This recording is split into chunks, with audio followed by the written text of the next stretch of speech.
Hello, my name is Pete Tseronis, and I'm super excited to be here today with my esteemed guests for episode 5 of Industry Insights, where we're going to be addressing the grid, the electricity sector, the Internet of Things, a number of topics all around this concept of visioning the private networked grid of the future.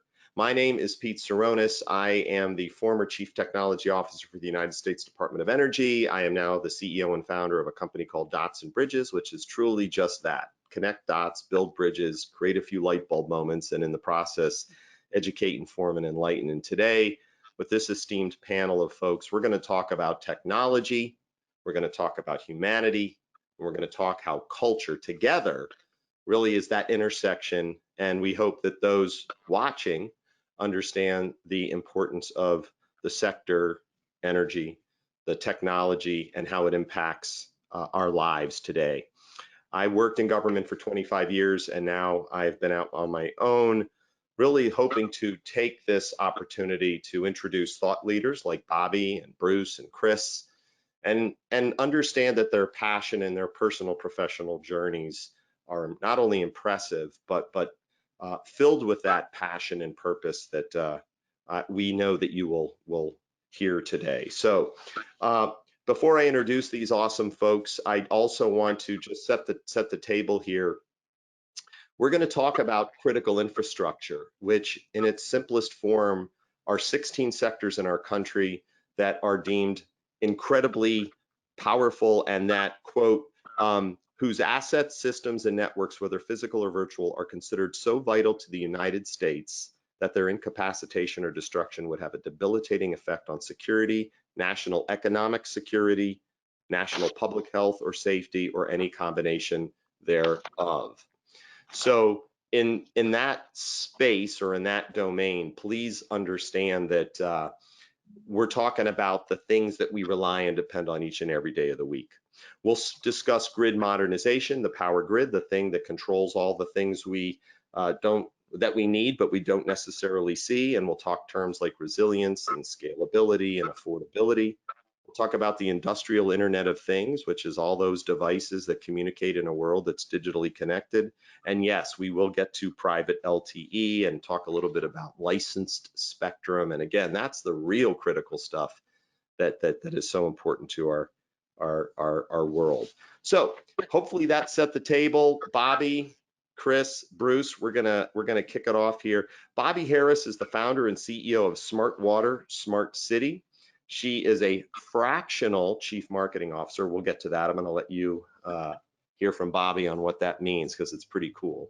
She leads strategic marketing, business development, and communications, not just for her own firm, but for many clients that are fortunate to have her brilliance as part of their fabric. Global experience across so many of these sectors, I should say, throughout the world. She is a utility industry marketing and communications expert. She's involved with technology road mapping and helping the go-to-market strategies, not just in the utility and energy space, but places like smart cities, the domains for telecommunications, and yada, yada, yada. She's amazing. I'm a huge fan. She hails from Campbell University, where she has a master's degree and a bachelor's degree, both in communications and marketing. And for those of you who don't know, Campbell University from the great state of North Carolina. So Bobbi, we're fired up to have you here. And of course, we'll talk more about the wonderful Smart Water, Smart City LLC mission. Chris Trebold, yes, Chris Trebold, that is how you pronounce it. We talked through that at the beginning. Product line leader and general manager of industrial communications at General Electric. I will allow you to be blessed with Chris's explanation, hopefully, of that GE is not just the GE we know, but he's an amazing thought leader himself, focused on a lot of the topic that we are addressing today. Private LTE, he's helping utilities converge many of the disparate networks that need to come together because of challenges with distributed energy in today's day and age. How LTE and quality of service and the underpinning of spectrum is so critical to having an efficient, resilient network. He hails from Cornell University with a bachelor's of science degree in engineering. And yes, Chris will talk a lot about how GE as a company is helping forming our future state with a roadmap that, with it behind it, I think brings a lot of excitement into this next generation power grid discussion. So thank you, Chris. And then last, but of course not least, is Bruce Albright, Roll Tide from Alabama University, where he has an electrical and electronics engineering background. Bruce is an amazing 5G solutions manager, officially with Burns McDonnell, subject matter expert, super talented in terms of why technology in the data center, inside the data center, under the data center, powering our clouds, is providing the critical infrastructure for our utility industry. 14 years at Southern Link in the wireless communication space at a power utility. He understands how the ping, the power, and the pipe, if configured properly, can be a game changer for a company, not just in driving revenue, but protecting its clients and its customers, and that data that we know is the new oil and so important and integral in a world that, again, is ubiquitously disconnected. So that's my best effort at these three, or describing these three amazing people. So we hope you're going to enjoy today's discussion. And I'm going to kick it right over to Bobbi and say, Bobbi, fill in any gaps, but really, if you can, and each of you, Chris, you're going to be second, and Bruce, can you speak to why you're so passionate about this topic and the journey to date, both in your personal and professional life? Thank you, Pete. You know, passion is exactly the word I would always use for why you stay in this industry. I've been in marketing and communications for 20 years now, but it's not the same when you're doing marketing and communications, when you're talking about utilities, and utilities around the world are sharing the same challenges. Thankfully, there's a lot of incredible technologies out there that can help solve some of those challenges. And a lot of times my job is kind of making some of those marriages and helping people understand what's out there. But I started my business, Smart Water, Smart City, almost 6 years ago now. And the reason for that really was because water networks were always being left out of the smart cities conversation. Frankly, they wanted to talk about, of course, the smart grid, smart inverters. They want to talk about distributed energy resources and electric vehicles and street lighting and trash and education and healthcare, but where was the water? So I really want to be sure that water infrastructure, particularly water utilities and digitalization of those utilities, is added back into the conversation. It's certainly not the only thing that I focus on, because I am blessed to have great clients around the world who are coming about the smart cities challenge from various places. And you can do that because there's really no one real definition of a smart city or a smart community. And that's important.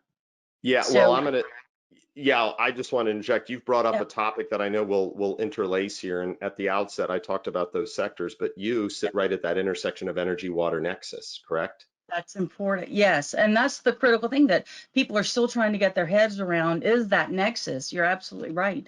But the backbone of all of that is reliable telecommunications infrastructure. None of it works if the comms don't work. And that keeps my passion going. And so Good. that's why I love talking with Bruce and Chris, always, almost on a daily basis, it feels like, as part of the Utility Broadband Alliance.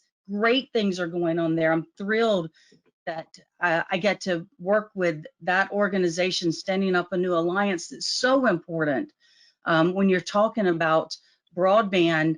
Right now, focused a lot in the United States, but I'm telling you, these discussions are going on around the world.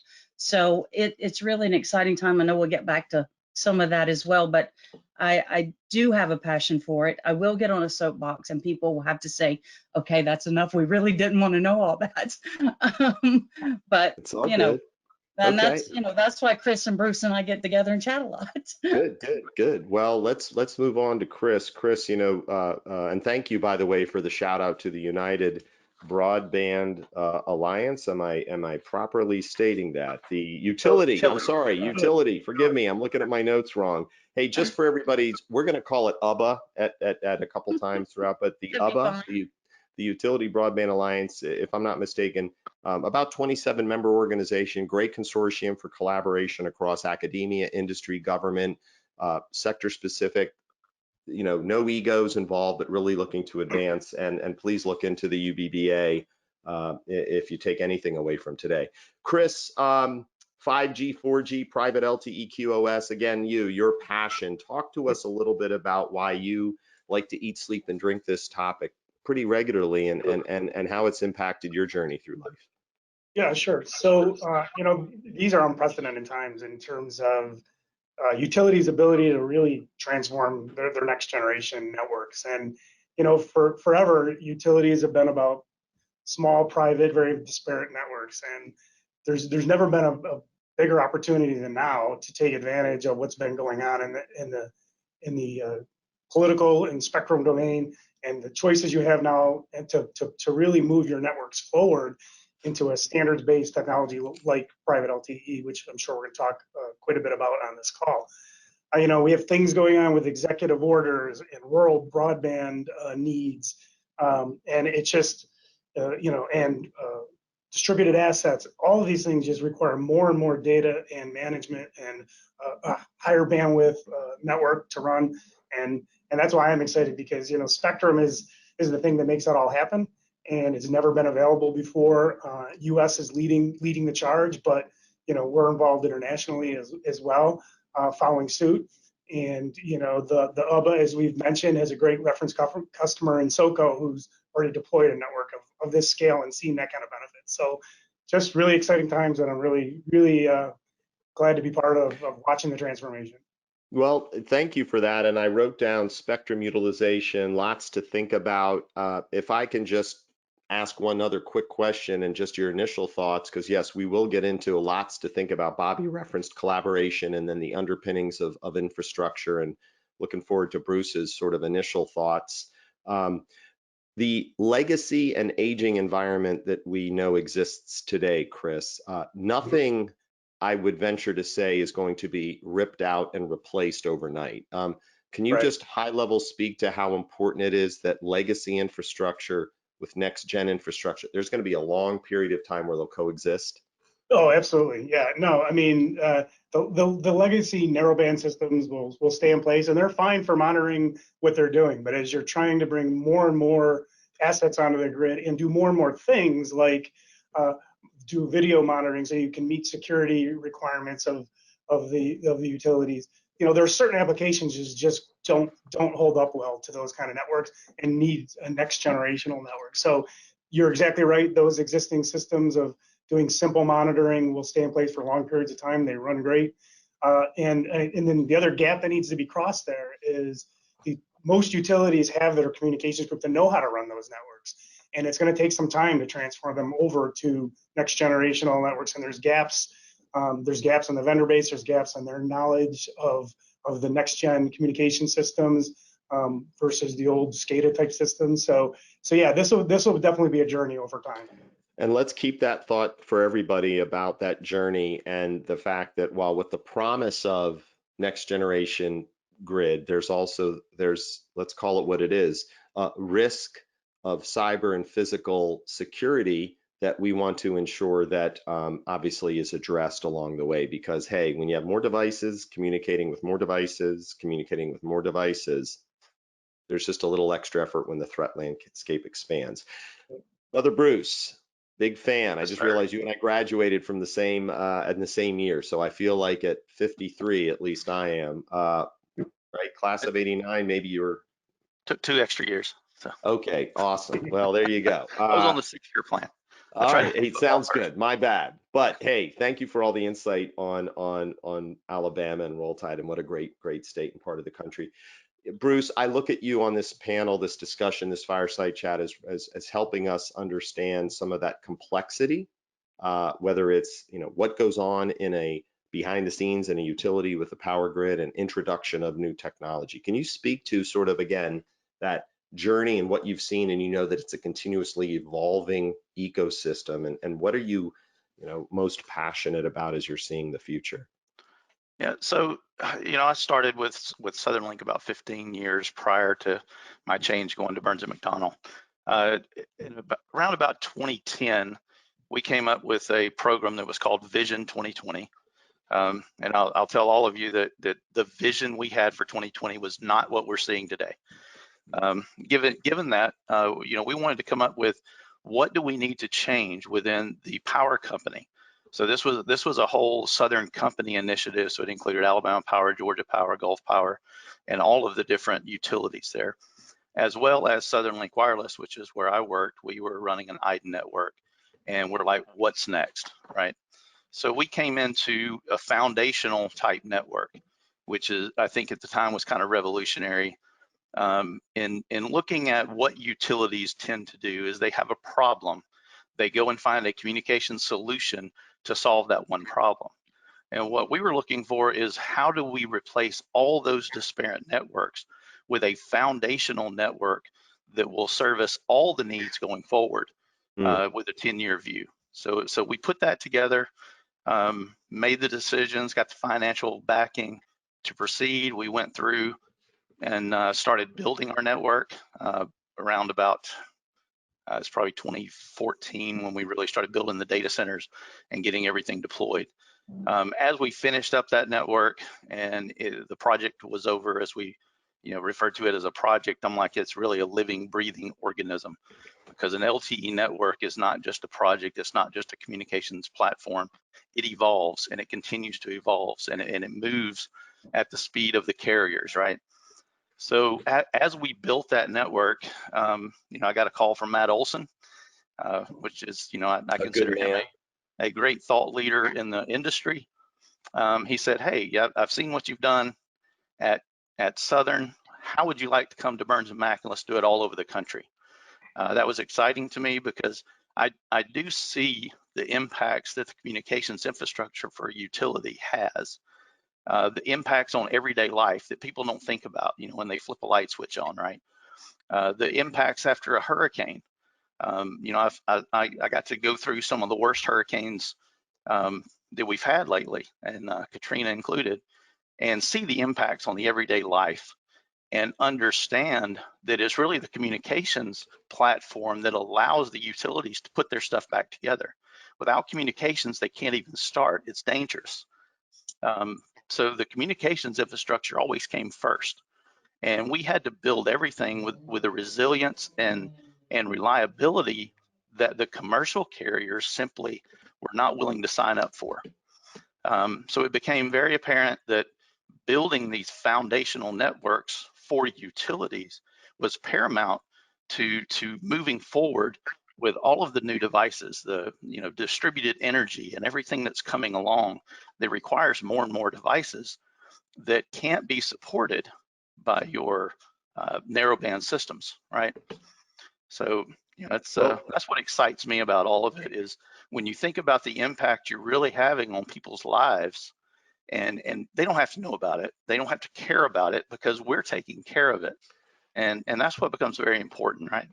Well, it does, and I'm gonna just kind of synopsize here as we move into a next segment as I flip over here to Bobbi. But I heard this concept of foolproofing your infrastructure, and we all know that what you're using today is probably not what you're using tomorrow. And in a world where technology and standards and what have you, it's constantly moving. So I wrote down continuity and lessons learned and collaboration. And I love your introduction or reintroduction of humanity. How it impacts our life, our lives is important. And you're not going to see it, folks, all the time. It's spectrum isn't something you touch. Data centers, unless you have worked in them, and I have, they're not the most interesting places to be, but there's a lot going on. And we just expect switches to turn on, cars to be safe, but acts of God happen. Post Katrina, post Deepwater Horizon, post Superstorm Sandy. That's when we realize how maybe non-resilient our world is. So amen to everything you're saying on that. Yeah, people really can't return to normal until you get the lights on. It's rather chaos without the power. So the power grid, it really is, part of the infrastructure that should be the most secure and should be taken care of, at a very, very high level. So yes, and I'm biased, folks, because of the 16 sectors, the energy, they all need power in some way, shape, or form. So that's why we wanted to talk about today a bit about the visioning of this future state. Bobbi, pivoting back to you. you speak with, you travel the world, you're a global thought leader, you talk to folks in the space, from the utility themselves to the solution providers and to the citizens and residents. What are you finding? How are you seeing the conversation evolve? Are you finding that people are excited about the innovation, nervous? What are you thinking when you talk to these various disparate stakeholders and help them understand that the future looks bright? Yeah, there is a little bit of fear because you hit on some of those risk challenges. There's a lot of noise and a lot of lack of understanding, perhaps because of all the noise. Thankfully, they have a resource in either UBBA or myself or the guys here with us who they can reach out to help cut through some of the noise, some of the hype. To really understand what will work best for their use cases, for their utility strategies and their challenges. And when you're talking about that level, the energy water nexus, the amount of water it takes to produce energy, the amount of energy it takes to produce and pump and deliver clean water, that's why those go hand in hand. They go hand in hand also with the third leg of that, which is food, which we won't actually get into in this conversation, but it's critical to that base part of humanity. So while a lot of the people in the world that you meet on the street don't eat, sleep, and breathe telecommunications infrastructure for utilities like we do, they do benefit from the impact of that. And thankfully, the mayors and the elected officials at the local level are beginning to pay attention to what's out there for them. They're asking questions about their own infrastructure. They're working with the public works and the utility telecommunications folks and the service delivery people. And they're saying, okay, are we really a smart city? Are we really providing smart services, sustainable services? And those are good conversations to have because, again, if nothing else, they get out of the way of the utility leaders who need to move forward with that. Yeah, sure. Let me jump in, and then Chris, I'm going to ask you and Bruce to comment on this. I think it's this dialogue I wrote down. Everybody's going to have a unique requirement, right? Disasters occur and we uncover and find out that, oh, geez, whether it's cyber, whether it's physical, there's some semblance of we need to do a better job. We're seeing the wildfires and things of that nature. Stuff happens, right? I'm going to introduce it, and Bobbi, give me a snippet, and then Chris, I'd like to pivot to you because we are talking about private LTE at the intro, and that is an option for utilities. It's an option for organizations to have, whether it's their primary or secondary. But when you talk about city leaders and community focus groups, the folks responsible for that, the folks who handle the ping power pipe bits and bytes, there is an education, but there's a dialogue, Bobbi, that I hear you saying that some people don't care what frequency or channel they're on or what private LTE versus not. They just want stuff to work. How often are you finding that private LTE is something that you're having to articulate and explain so people have a light bulb moment?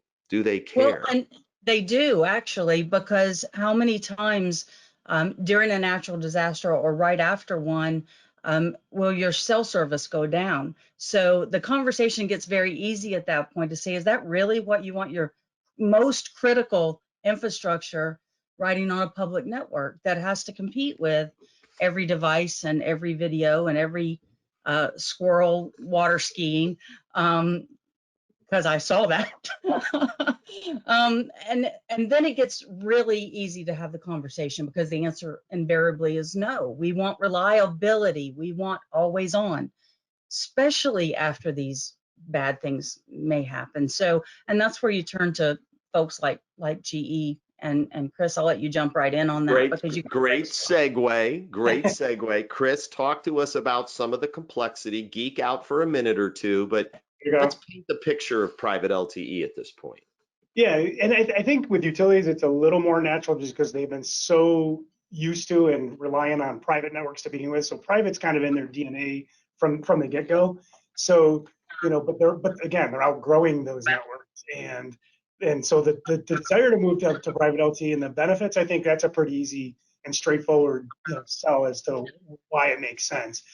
Where I see the big challenges coming in is So how do we do it? I mean, when you start, it's one thing to talk about, programming a radio and a simple address and you get your little SCADA network up, and it's quite another when you start talking about EPC cores and the various components and ecosystem of a private LTE system. So for us, the challenge has been more on the educational side and getting them over the fear of who's out there that can help us deploy, because they're not going to, in many cases, have to take on the staff themselves. And the EPCs of the world, the Burns and Macs of the world, that have that expertise. I mean, we've recently connected with Bruce and team by virtue of his 4G, 5G LTE seminar he did several weeks back. Of what is that ecosystem to help the utilities deploy these pretty obvious next generation networks and where they need to go. So let me capture what I heard there, which was awesome, by the way, and thanks for some shout out on a few acronyms, folks. SCADA, which is something you can Google and understand that it's really a unique acronym. I won't spoil it, but industrial control systems could be another buzzword. And the DNA of a utility having a private network, that really resonates with me. And I think benefits of private LTE, and I'm just going to read some that I was writing down in my prep, is to utilities: coverage, reliability, uptime, security, application variety. Everybody's different. As a technologist, I think we all know that at the end of the day, it's what problem are you trying to solve? There's no cookie cutter approach, right? And Bruce, let me pivot to you, because I considerations for deploying a private LTE network, choosing the right spectrum, selecting a right technology. You're at Burns and Mac in one of those, hey, we're agnostic, but we want to understand, one, what you're trying to solve, and also maybe provide some enlightenment on what you need to think about. Is that a fair statement? And how do you do that? How is that dialogue evolve? So every utility does have their own specific use case that's driving a change, right? But we try to look at, when you're going to take that step into private LTE, it's a pretty big step. It is a complex system. It's not easy at all. I'm not going to sugarcoat it. It's a very complex, difficult network. At the same time, utilities are usually running 12 networks, 14 networks, some up to 19 different networks. So they're already complex. They're already doing a whole lot of things.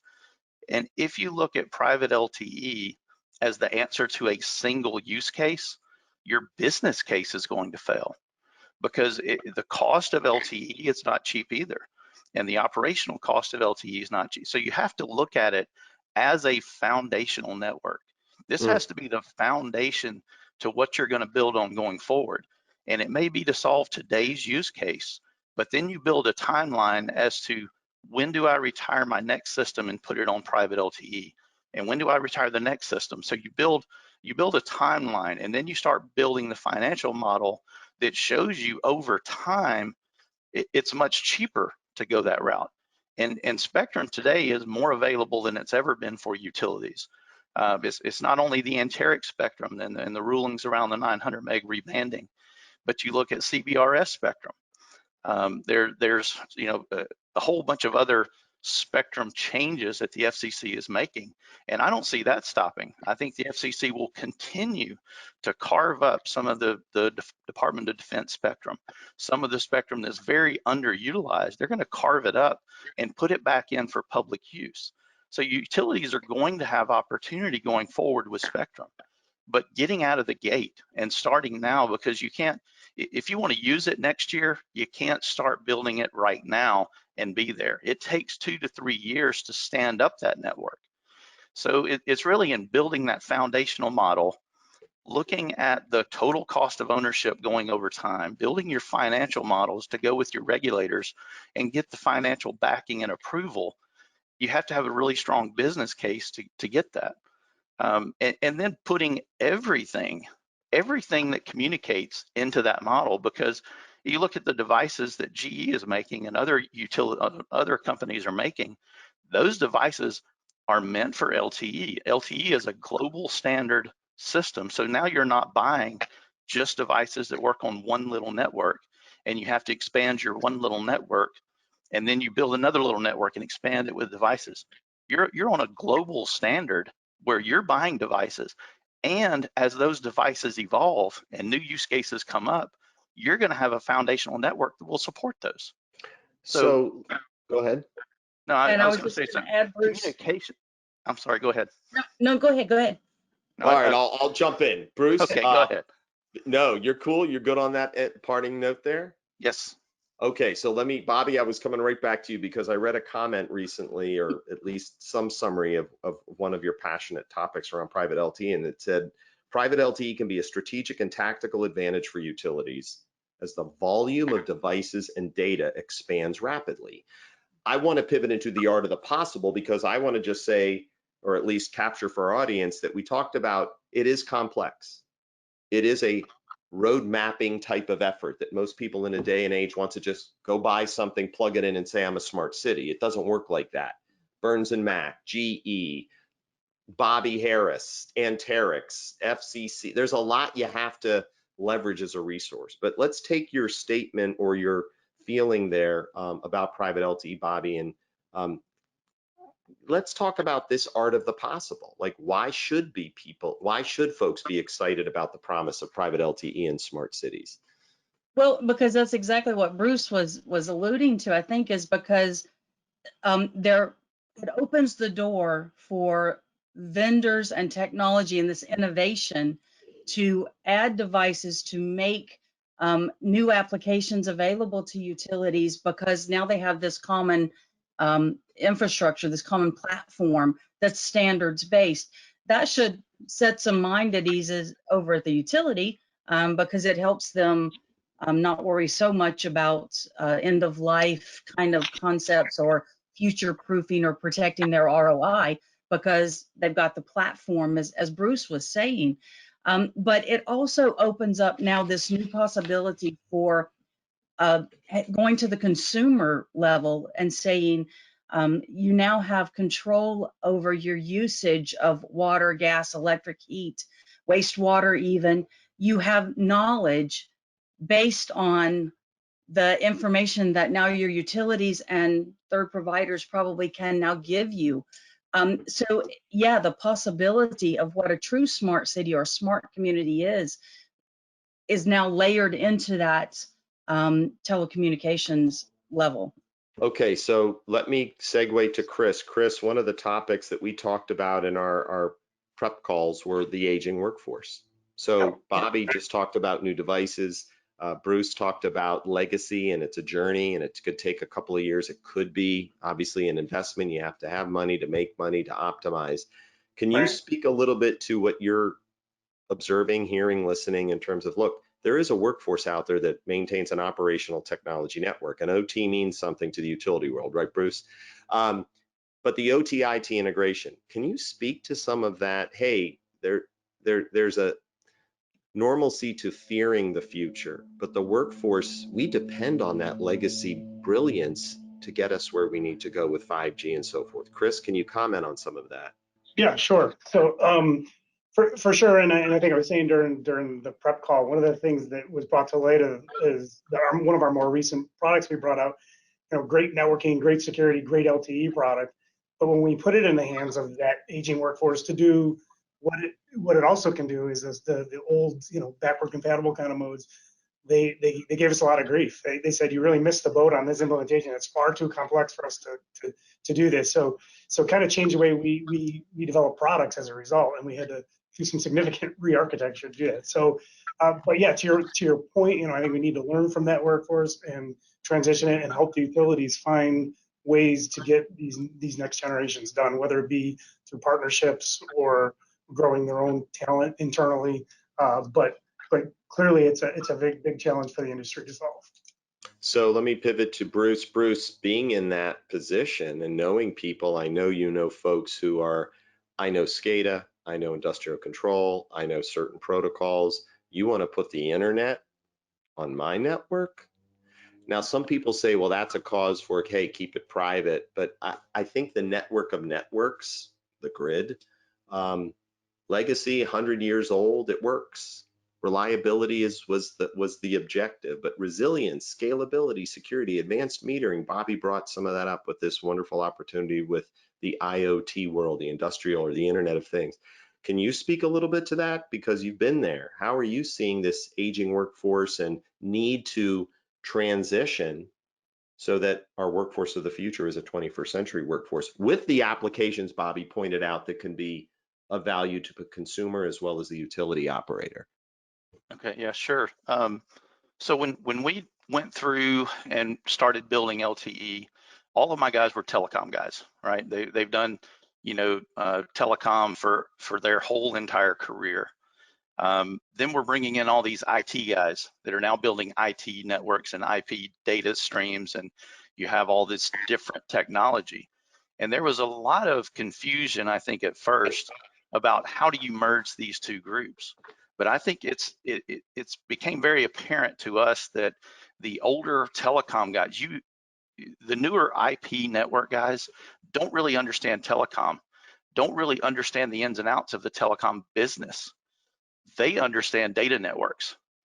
So the older guys don't understand the data networks. So there has to be a merger of intellect and a merger of understanding, and you get the experience from the older generation. So, us older guys, we've been there, done that for years. And now you have to understand you can't just go and build it and go down to Walmart and buy the greatest modem off the shelf. That's not the way this is going to work, because you're building a reliable, resilient network. And the older guys have been there and got the t-shirt when things go wrong and have failed, and they've pulled things out of the fire, and they need to impart that knowledge onto the younger guys running the IP networks, right? And I think it is a merger, and I was impressed with some of my older employees that jumped right in on the LTE network. They learned what they needed to learn, and by the time we built it and had it in operation, they were very proficient at doing their job.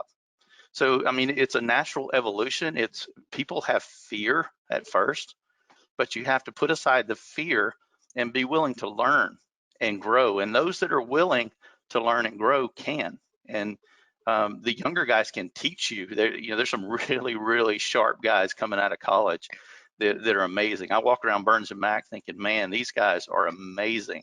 They're so smart, but they also need the guidance and the direction from us guys that have been around, and understanding telecom is part of that. So let's go, Bobbi, back to this concept around a smart city that we all have now talked is complex. It's not something you just buy. It's sort of a journey to that city. I had the opportunity to speak with Paula Gold-Williams recently, who is, I like to think of a lighthouse thought leader for the anatomy of a smart city, and so much is involved, and we get caught up in those terms.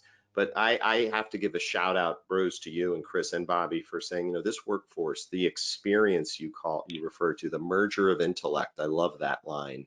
That's a tweetable Bruce Albright tweet. And those who are watching this, hopefully saying, I am one of those folks. You are never more important now than ever. Because while automation is a big part of the future smart city, it's built by that wisdom. It's built upon that wisdom, I should say. So thank you for, if you're an early adopter, great. If you're a late adopter, watch and learn. But what an opportunity with UBBA and Burns and Mac, and of course, GE and Bobbi. So Bobbi, let's go back to the smart city. And, can you just distill a bit more for Joe or Joanne Sixpack out there saying, what is a smart city?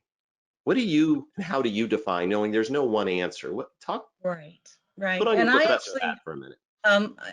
looking at things now, it really is beyond even city bounds, to communities, states, countries, getting the smart mantra going. But it really is about balance. Sometimes it's easy to equate it to Tai Chi for the soul. There's a tweet for you. There you go. To me, it truly is about balance. It's about balancing the natural resources, the water, the natural gas. It's about balancing the electric grid. It's about balancing how you're delivering, but it's also about balancing for a community to say, we need to spend this money and upgrade in order to attract new residents, in order to attract new business, in order to grow our tax base, so then we can circle back around and put in more infrastructure. for these folks. So it is a lot about balance, and I think it's a lot about to Bruce and Chris's point about the generational knowledge that we have in-house, imparting that to the next generation of employees. And how do we make all this sexy? How do you make smart cities sexy and attract people that would normally go to a very high-tech industry? Those individuals are needed at the utility, at the state level, the local level, the federal level. We need to find ways to incorporate those. So certainly, I think it's a lot about balance. So no, I wrote that word down. That's one of my takeaways. And I'm thinking, Chris, as the general manager for industrial communications, I think we all agree that the world is laced and laden in data, and data is only valuable if it's information, right? The data that with value, actionable intelligence, AI, machine learning. If we know all that's behind what I took away, Bobbi, as a smart city, and nobody would argue that, smart traffic lights, we hear smart trash pickup, we hear smart water, right? I mean, there's been water challenges, dams challenges.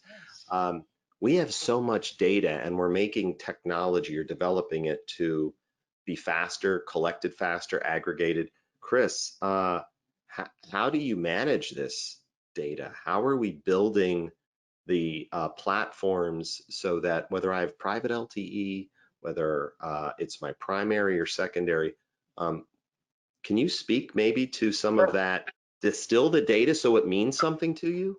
Who does that stuff for a living? GE, I would assume. We do.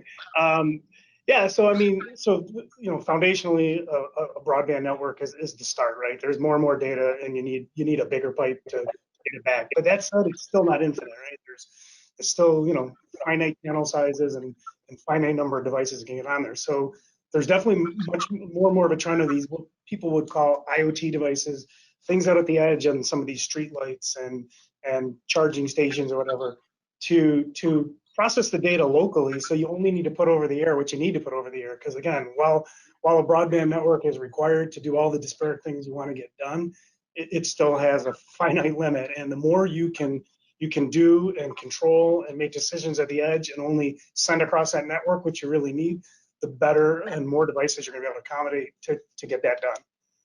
Okay, so more devices, more opportunity to curate, aggregate data, and then there's still the, as I like to say with my whiskey sort of motif here, or whatever it's called, distilling it down so it makes sense to me, I think is a good challenge to have. But wow, technology, and yes, all you AI, IT, machine learning people, that could be part of the discussion. How automate what you can, but still rely on that insight and an ingenuity of the human being.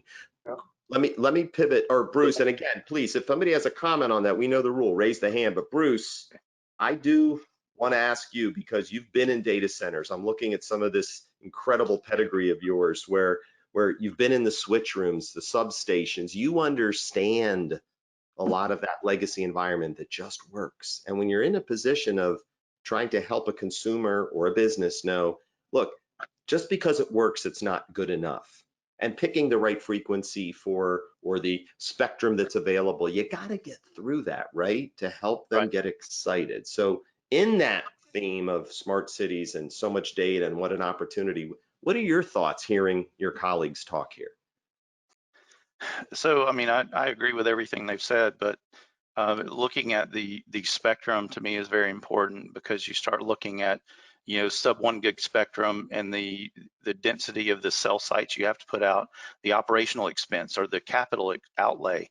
Then you start comparing that to, when you go to CBRS, you're talking what could be 3 to 9 times the amount of infrastructure. So that also creates more operational cost. And there's just so many levels and layers that you really have to look at. And that's why, there is no one size fits all for utilities.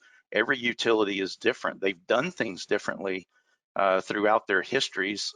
They have common elements, but they take care of them differently. And you have to really look and spend a lot of time understanding and evaluating how do they do business, and make sure that this network that you're going to put in place doesn't prohibit them from continuing to do business the way they've done.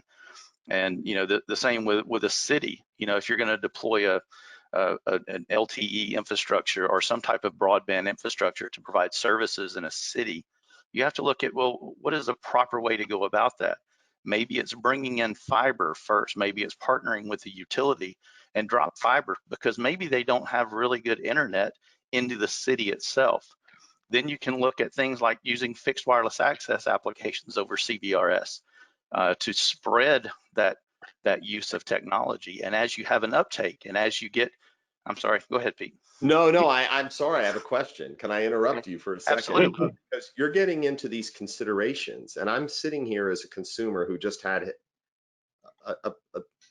I'll call it fairly expensive upgrade to my routers and my access points, and lo and behold, it was like, yeah, you get this, it could do all the wonderful things. Well, I've got several devices hanging off it, and frequency channels, 2.4, 5G, this, that, and the other gigahertz, bandwidth, data, connectivity, environmental factors. I'm hearing you say you got to know a lot about that, or trust that a partner like a Burns and Mac or what have you can say you got a lot to think about. And Right. do you find that that's something you're in more of that educational mode with your customers, that you want them to understand what they need to know? I think that's kind of my charge right now with Burns and Mac, is to educate more than anything. It's get that understanding and education out there so people can make more informed decisions going forward. It's not always going to end up to, yes, we need to do private LTE. That is not the answer, but there are different answers for every utility. So I don't, like I said, there is no one size fits all. There's not one problem. On the West Coast, they're facing fire mitigation strategies. Well, we have to look at how can we do those fire mitigation strategies. They need low latency, they need broadband, they need really fast decision making at the edge. So they have to push as much of that decision making to the edge as possible to get that kind of latency. But then that's a different, the infrastructure being built on the Gulf Coast to mitigate hurricanes. You got to build it for wind structures. You have to build your structures to support, a 200-mile-an-hour wind load with large panel antennas. So you're going to have to overbuild a lot of that if you really want the resilience along the coast. And the commercial network simply, they can't afford, or they don't want to do that, because they're serving consumers. And if we miss a cat video or a squirrel video skiing, it's not life and death. Right. But if the utility misses that communications, it could be life and death on the other end, where you've got somebody still holding on to a wire. Yeah, so life and death, I thank you, because again, we talked at the outset about how technology affects humanity, humanity influences culture, culture of organization, culture shapes the technology and the investment one must make. Bobbi, hearing that, and again, Chris, right to you, and we'll move into our parting shots in about 7 minutes, but let's finish this segment out on, build off that. Bobbi, what are some of your thoughts on what Bruce just mentioned about this idea that you have to have a lot to think about? Yes, but it takes that dialogue, and you're a consultant, you're a marketing maven, you are someone who says there's a lot to think about, but you need to glean a lot and educate in the same time, right? Right. So comes back to the collaboration and the communication, and what will feel like over communication to a lot of people. And when I'm speaking of communication now, it's not the technology, it is the human interaction, it is the education. And that thankfully is what at Utility Broadband Alliance, a lot of what we do is around that over communication. We talk about use cases all the time. We talk about technology all the time. We talk about business cases and cybersecurity. But the main thing is, how do we communicate that? And how do we answer the questions of the industry, of the utilities who are wondering about these topics, who are down a path and now are seeing, is there a migration? And those are the kinds of conversations that we continue to have at UBBA with folks like this who have done it or who are doing it, because Bruce is right. There's not a one size fits all. There's not one answer, but there is a framework to find the answers.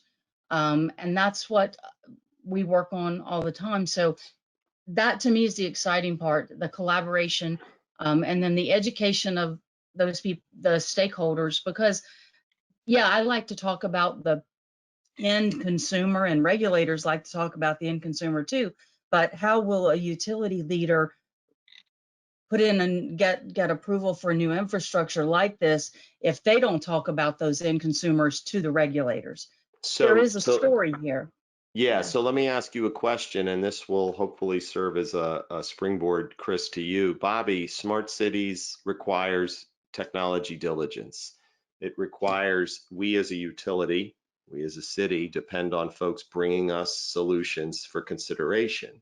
In as Bruce pointed out, OT-IT convergence, where the information technologist is now working with an operational technologist, and let's just assume we're all singing Kumbaya. We still have a legacy infrastructure that speaks a language with this, internet protocol for advanced metering and smart this, that, and the other connectivity. How are you finding utilities, or what do you recommend utilities do, or organizations with that technology due diligence? How do you look at the Googles of the world and the Amazons and the, Microsofts, if you will, cloud providers, and say, UIT companies, how can you help us? What do you recommend? Yeah, we need to learn from those guys because they have gone down a path on a B2C mostly perspective. But there are opportunities to learn from those that have gone before. It's really similar to learning from what the financial services industry did previously when they had to evolve into all of the online banking and ATMs, and you don't go to a branch anymore. So that migration, that evolution, those are the strategies that as a consultant, I want to sit with city leaders and say, let's talk about your end game. Are you trying to grow business? I met with a mayor several years ago, and his main goal to continue to serve his residents was to bring in new manufacturing to his area. But without proper infrastructure, he couldn't attract great new manufacturing. They didn't want to come build a big plant if they didn't know they had great water, great energy, great infrastructure. So he needed to spend the money up front, and then he needed to make sure he could communicate that. But that's a really long-term strategy. And I think this is what Bruce was alluding to. You have to have those strategies and that discussion built out for the long term, knowing that you're going to have to meet some milestones and there is nirvana, but you've got the right people. So Chris, quick point. I'm hearing strategy sounds great, right? Objectives, of course, and I think you need that 1, 3, 5 year time horizon, but knowing that technology is going to change along the way.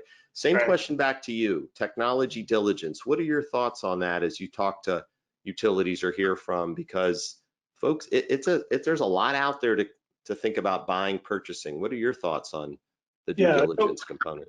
Yeah, so speaking to the ITOT, right? So we've been seeing that going on for a year, and it's been a very challenging hurdle to overcome for the OT groups to describe what they're doing, and the IT group saying, what do you want to put on our corporate network, and how do we bridge that gap? So we've actually spent quite a bit of time over the past few years working with the OT team, talking to their IT teams, explaining why the solutions that are available are capable of going on. They do have the right levels of security, routing, firewalling, all the things that those IT people want to hear before they'll let assets go onto their network. So that's been something that I think folks need to consider. Just make sure that the solutions they pick, that they take those type of considerations in terms of, do they meet the tough requirements that an IT team is going to put on your OT network? And the things I mentioned in terms of security, firewalling, networking capability, there are some key considerations to take into account. It's really great to hear this, because I work inside the Beltway, and this world that's gone from should I use the cloud to do I want to put my data in the cloud to I like the cloud but I don't know if my data there, but now I like my data there, but do I trust the cloud? It's this. Look, I always say the 5 nines are gone. Cloud providers can provide you constant uptime. The question is, what are you using that data for? And you have to put some of that trust, like you said, into the Burns and Mac of the GEs, and of course, Bobbi Harris to kind of help you on that roadmap. Bruce, before we move into parting shot, what are your thoughts on this technology diligence? Because you're a company, you're a guy, you're an individual that's helping folks know that there's a lot of options, and we're here to help. Right. We do a lot of technology strategy frameworks and looking at what they have, where they want to go, and how to get them there. Right. So we build those frameworks for our clients, and we analyze the technology. And of course, I'm biased probably towards LTE and 5G because that's kind of where my background is and what I've been working on for the last 15 years. But in looking at that, what I'm seeing is the changes within, even the Ericssons and Nokias and Motorola's and all the other companies, and how they are changing their infrastructure to become a little better or a little easier to operate, right? Operations is a challenge, and I think when you start looking at technology, you have to look at, how do I operate it? Am I going to outsource operations? Am I going to keep it in-house? Most utilities want everything in-house. They want to own their infrastructure. They don't want to trust a cloud situation unless the cloud is in their data center. So there's a whole different dynamic with the utilities and how they want to own and control their networks, which I think is great because I think it's necessary. But you look at Nokia, you look at Ericsson, they have both created this dual mode cloud core that you can put in your data center, and it's worked off containerized systems, so it's Kubernetes based, so it's the latest greatest technology. And they're now starting to do some CI/CD where the people creating the software are also pushing it into your network, testing it for you, looking for errors, and then correcting them on the fly, which will help your operational side, right? If you trust them to do that. So folks, Bruce just did an incredible thing. If you didn't capture that, was he OT guy that I believe you are in your DNA, introducing Kubernetes, containers, CI/CD. I love the acronyms, but folks, this is where the IT world, right, Bruce and Bobbi and Chris, is meeting the OT world, and to leverage some of these methods for building apps, for doing it in a secure manner in a container, to use Kubernetes to protect. This is where I hope people take away today.